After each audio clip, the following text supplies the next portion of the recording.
Poder para ministrar. ¿Qué ministramos? Ministramos vida. ¿Qué más ministramos? Ministramos la palabra. Ministramos salvación, ministramos sanidad, ministramos liberación, ministramos restauración. Ministrar es compartir con los demás lo que Dios nos ha dado. Pero para poder ministrar lo que Dios nos ha dado, ¿cuánto entienden lo que Dios le ha dado acá? Dios te ha dado talentos. Dios te ha dado un llamado. Dios te ha dado la salvación. Dios te ha dado el perdón. Dios te ha dado vida. Dios lo ha dado todo. Y dentro de todo lo que Dios nos ha dado, le ha dado a la iglesia, digan conmigo, poder. Poder. ¿Alguien lo cree? Amén. Dios le ha dado a la iglesia, a usted, a mí. ¿Cuántos son la iglesia acá? Amén. Cuando hablo de la iglesia, hablo del cuerpo de Cristo. Hablo de la gente llamada por Dios. Hablo de la gente que Dios salvó, que Dios perdonó, que Dios restauró. Y que Dios los llenó y los selló con el Espíritu Santo. Entonces, somos una agencia sanadora. Somos una agencia, una institución que instituyó ¿quién? Dios. Y fue Él el que repartió los dones y le dio a la iglesia el poder, la capacidad para ministrar.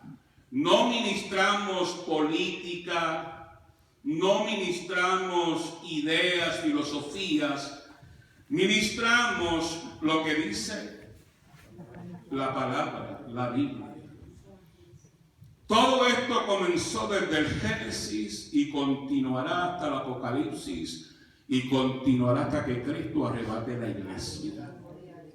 Pero el Señor sabía que sin su poder no podíamos hacer ¿qué? Nada ni mucho.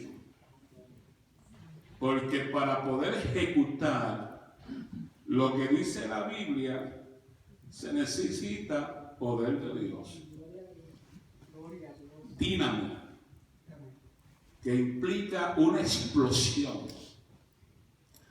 Y es bueno que entendamos que las explosiones son de adentro hacia afuera. Es muy raro una explosión desde afuera hacia adentro. Sino desde adentro hacia afuera, como pasó en el día de Pentecostés, que el Señor dio instrucciones. ¿A cuánto le gusta seguir las instrucciones de Dios? Instrucciones de que subiesen al aposento alto y no se moviesen de allí hasta que no fuesen ¿qué? ¿Vestidos de qué? De poder. Oren, ayunen, conságrese, prepárese, manténganse en puntos unánimes y de ahí no se muevan hasta que no sean investidos de poder. ¿Alguien recuerda como cuántos comenzaron? 120. En aquella reunión. Como 500 personas. Pero quedaron como cuántos en el proceso. 120. Aleluya, ahí sí se acordaron. 120. Comenzaron como 500, pero quedaron como 120 en el aposento alto. ¿Qué se hace en el aposento alto? Buscar a Dios. ¿Qué se hace en el aposento alto? Esperar en Dios. ¿Qué se hace en el aposento alto? Orar. ¿Qué se hace en el aposento alto? Esperar la revelación. Esperar las instrucciones. Hay un tiempo de espera para luego ejecutar lo que ya Dios les había ordenado hacer, pero que le era necesario ser revestidos del poder. ¿Qué implica eso? que la iglesia no ha sido llamada a ministrar desde una perspectiva filosófica o teológica o teórica. El conocimiento es necesario, pero aún más necesario es la investidura de Dios en nuestras vidas para entonces ministrar con conocimiento y con poder lo que Dios nos haya dado. Cuando usted y yo analizamos el ministerio de Cristo, su ministerio era un ministerio de instrucción, de evangelización, de predicación, de enseñanza, pero había que poder y habían señales, evidencias visibles, palpables, evidencias que revelaban que el que estaba delante de ellos no tan solamente enseñaba, sino que enseñaba como quien tiene autoridad. Digan conmigo, autoridad. Authority. Poder y autoridad. Enseña como quien tiene ¿qué? Autoridad. ¿La autoridad de quién? Del Padre. De igual manera, la iglesia fue comisionada a ministrar, a evangelizar, a conquistar con poder y va a ministrar con la autoridad, con la confianza, sabiendo quien me ordenó, quien me envió, quien me llamó, fue Dios. Y usted y yo sabemos qué nivel de poder hay en nuestras vidas. Usted sabe qué nivel, porque usted sabe cuál ha sido su entrega a Dios. Dependiendo de la entrega a Dios es el nivel de poder que hay en su vida. Cierto es que desde que creíste fuiste sellado y Dios te ha dado ese poder. Pero ese poder es un proceso de desarrollo y de crecimiento hasta que la copa suya y mía se llena y rebosa. Para ministrar, la copa tiene que estar rebosando. Para edificar, para instruir con autoridad, para proclamar este mensaje que proclamamos diariamente, tiene que ser con autoridad y poder para que sea efectivo. Porque la palabra por sí sola como conocimiento no produce cambio, a no ser que sea ministrada por hombres y mujeres que le creen a Dios y creen lo que dice la Biblia. ¿Cuántos adoran eso? Usted tiene que creerlo. Yo años atrás le mencioné a ustedes que nunca jamás se me olvidará en el seminario a un profesor que nos enseñó el plan de la salvación como nunca yo había escuchado. Y lo presentó con tanto lujo de detalle. Y una enseñanza tan maravillosa que nos dejó boquiabiertos. Pero más boquiabiertos nos quedamos cuando nos dijo, esto yo lo enseño, pero no lo creo. Él enseñaba basado en lo que él entendía y hablaba de la salvación como usted y yo la conocemos, pero él como tal no lo creía. Y estuvimos como ustedes están ahora, un silencio que duró como 3 minutos para poder tratar de ingerir lo que estaba acabando de decir, porque como que no entendimos, nos llevó a la gloria y nos dejó caer desde el tercer cielo y caímos al piso. ¿Por qué? Porque se puede instruir desde una perspectiva teológica que es hombre o el hombre interpretando. El hombre impartiendo un conocimiento desde una perspectiva filosófica. Tiene un conocimiento, lo leyó y lo interpreta como él lo entiende. O como han escrito otros respecto a la Biblia. Pero usted no solamente ministra, ni predica, ni enseña meramente por una interpretación, sino por una revelación. Hay una interpretación porque Dios nos dio intelecto para leer, escudriñar e interpretar. Pero esa interpretación se tiene que sujetar a la revelación divina, a la revelación de Dios, a la luz de la palabra de Dios. Y más que una interpretación teológica, debemos de entender que allá en el libro de Hebreos se nos dice que la palabra, o mejor dicho en Pedro, la palabra es su propio intérprete desde la perspectiva bíblica. Entonces viene la revelación, viene, digan conmigo, la unción. La unción. Juan dice, vosotros tenéis la unción del Santo y no tenéis necesidad de que nadie os enseñe, porque Él mismo os enseñará todas las cosas. Ahora no se vuelvan malcriados pensando, ahora yo no me dejo enseñar por nadie. No, déjese enseñar. Dejémonos enseñar por la palabra de Dios y por los maestros que Dios ha dado a la iglesia. Pero además de Dios haber dado maestros para enseñarnos la palabra de Dios, nuestro maestro por excelencia es la persona del Espíritu Santo. Y la unción que tú y yo hemos recibido por revelación nos capacitará a todos y nos enseñará todas las cosas. Es decir, que además de ser ministrado por el ministerio del maestro, también usted y yo somos enseñados por la persona del Espíritu Santo, que ha ungido tu vida y la mía para entender entonces las intimidades y las profundidades que encontramos en la palabra de Dios. Porque para enseñar, para predicar, para proclamar, hay que conocer, hay que entender lo que la Biblia enseña, pero hay que creerlo. Y a mucha gente le cuesta creerlo. Lo enseñan, lo predican, lo hablan, lo conocen, pero creerlo es otra cosa. Creerlo es tener convicción propia y personal por revelación del Espíritu, que lo que dice la Biblia es palabra de Dios. Entonces, se enseñará con autoridad porque se cree. Si no se cree, no hay esa autoridad que apoye esa enseñanza porque no se cree. Está en tela de juicio la interpretación. Y en el tiempo en que vivimos somos gente que tenemos convicción propia como resultado de una experiencia con Dios.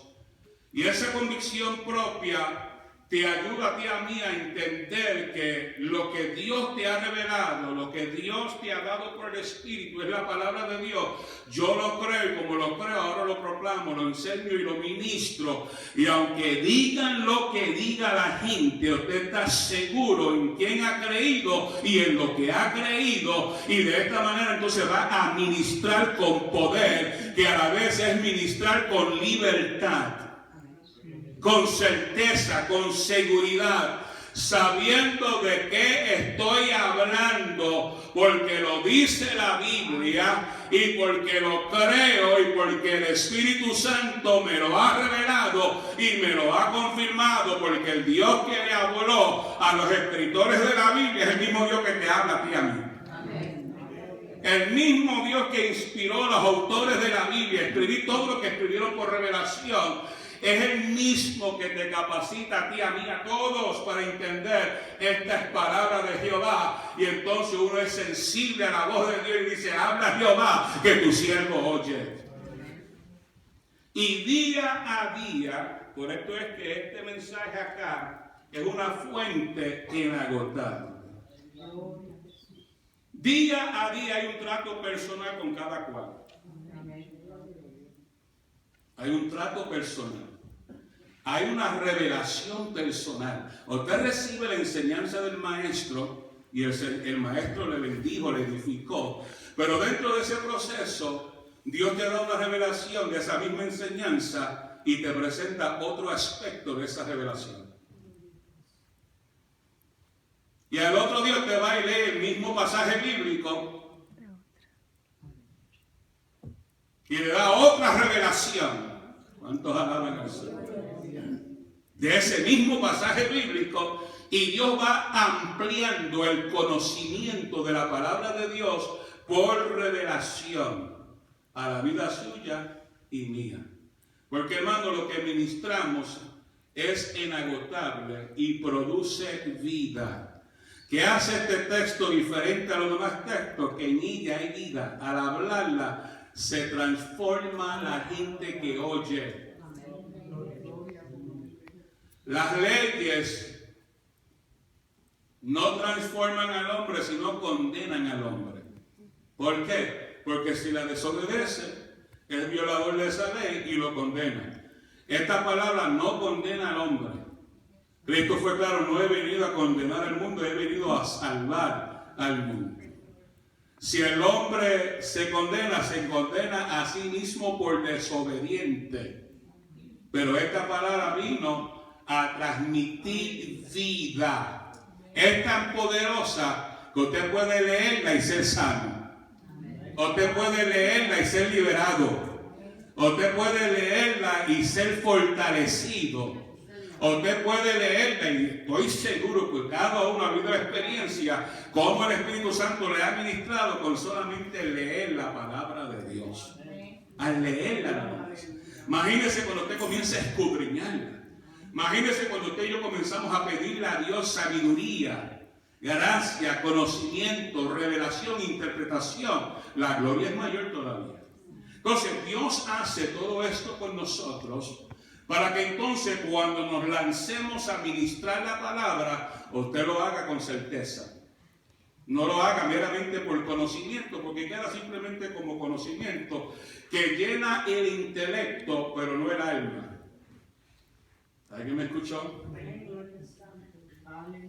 Hay mucha gente llena de conocimiento intelectualmente hablando, teológicamente hablando, bíblicamente hablando, pero no hay nada en el alma, adentro. Y mientras no haga efecto en el alma, no hay transformación. Para que haya transformación y cambio de vida, por causa de la palabra, además de llegar aquí, tiene que bajar al corazón. Tiene que llegar al alma. Y no meramente ver el texto como una palabra de enseñanza más, sino entender que esa palabra es lo que transforma mi manera de pensar. Hay que pedirle a Dios, como dice Pablo allí en Romanos 12, renovando ¿qué? El entendimiento. Usted tiene un nivel de entendimiento, de conocimiento. Y a veces la influencia del conocimiento social y filosófico influyen en nuestras mentes y le damos mayor importancia y mayor interpretación a la filosofía y a lo que el mundo dice que lo que dice la palabra de Dios. Entonces no cuestionamos la filosofía, pero cuestionamos lo que dice la Biblia.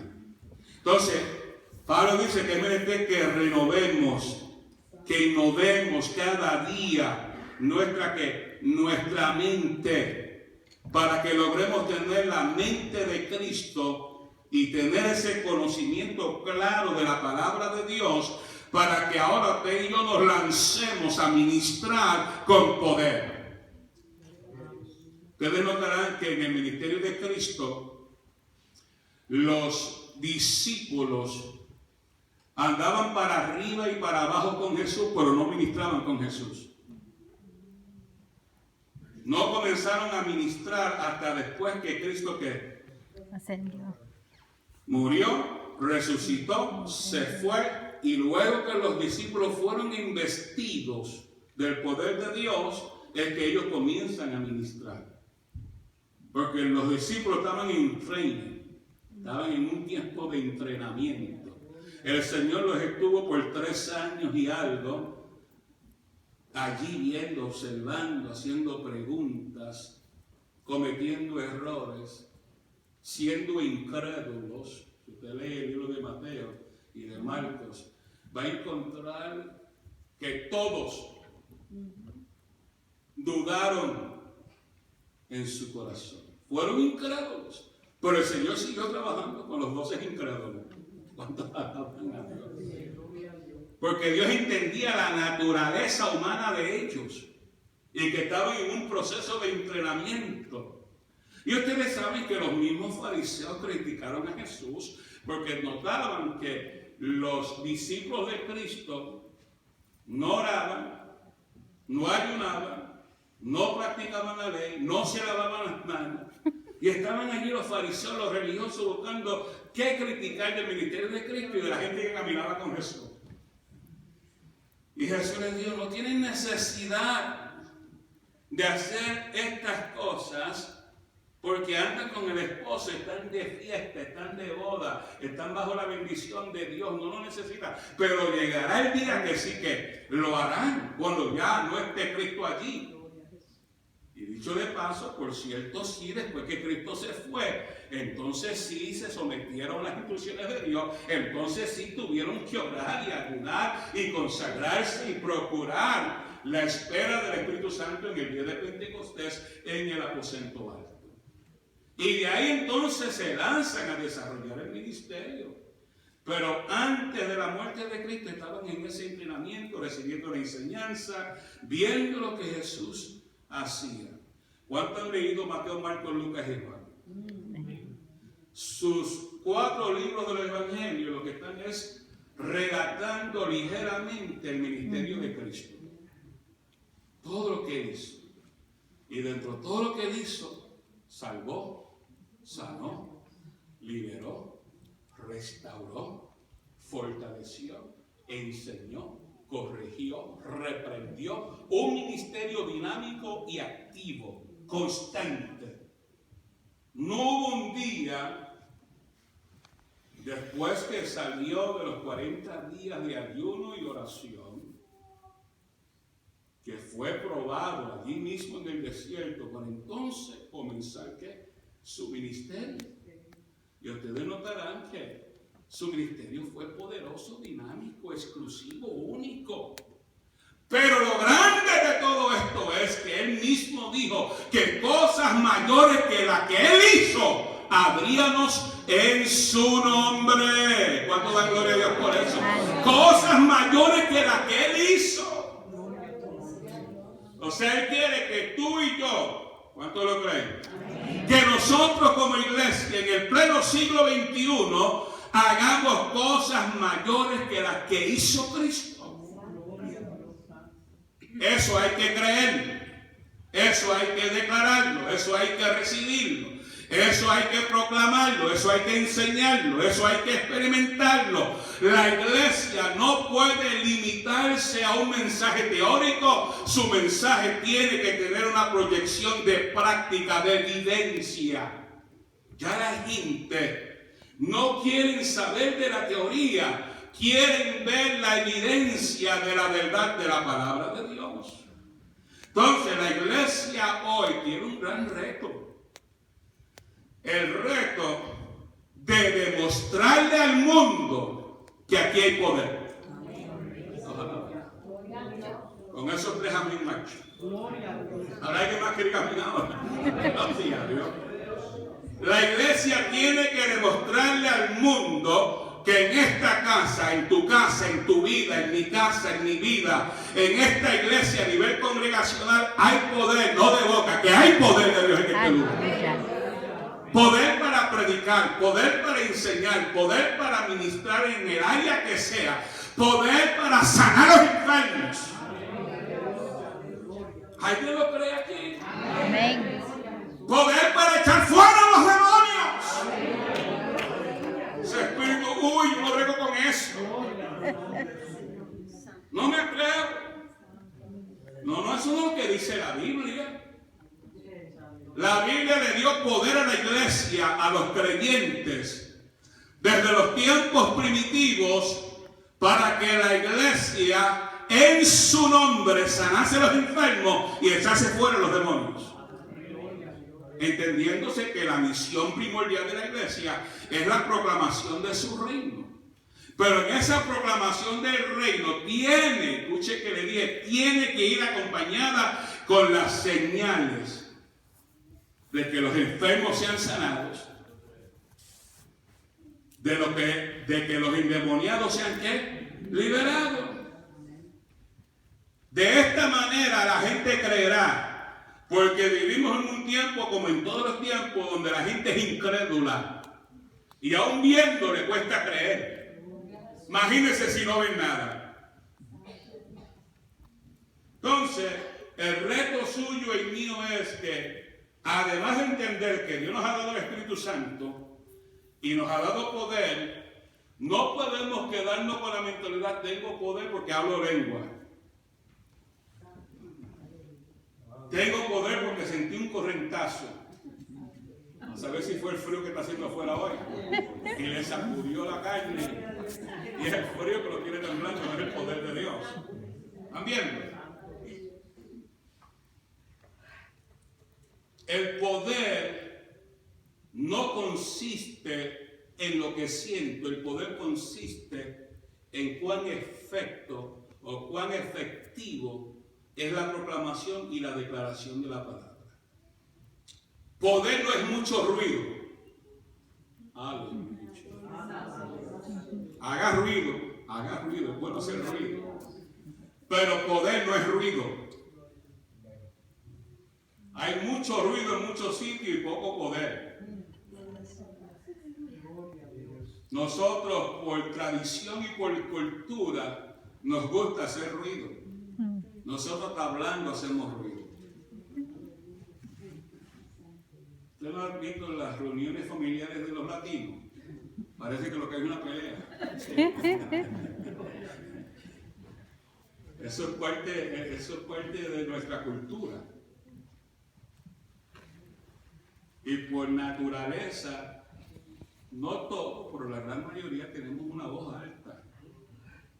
Mis dos abuelos tenían voz de trueno, ellos hablaban y retumbaban. El era hablando suave, si levantaban la voz bien hizo. Pues eso es parte de la cultura, de la naturaleza humana. Entonces, el poder no consiste meramente en ruido, en alboroto. Aunque sí hubieron manifestaciones en el Antiguo Testamento donde había relámpagos y truenos y ruido como en el Sinaí. Gloria al Señor. Pero también Dios se movía en el servido apacibles. Y en ese servido apacible operaba Dios milagros y maravillas. Entonces, aunque poder es dínamo, es una explosión desde adentro hacia afuera, no implica que en el ruido hay poder. El poder está en ti y en mí por la declaración de la palabra que hemos creído. Por esa fe que tenemos en Cristo, entendiéndose que envió a la iglesia a ministrar con poder y autoridad para que seamos diferentes a los demás. Porque hay mucha gente ministrando muchísimas cosas, pero la iglesia ha sido llamada a ministrar el mensaje del reino con evidencia, con autoridad, como lo hizo Cristo en su ministerio y como lo hizo los discípulos, luego apóstoles, junto a la iglesia ¿qué? Primitiva. Y es allí donde encontramos registrado en el libro de los Hechos los actos del Espíritu Santo usando a aquellos primeros creyentes del primer siglo y a los discípulos por igual, y ellos cumplieron con la misión habiendo visto y habiendo sido investidos por el poder de Dios y habiendo recibido la revelación de la palabra de Dios para entonces ministrar. La iglesia, usted y yo, estamos en una constante ministración.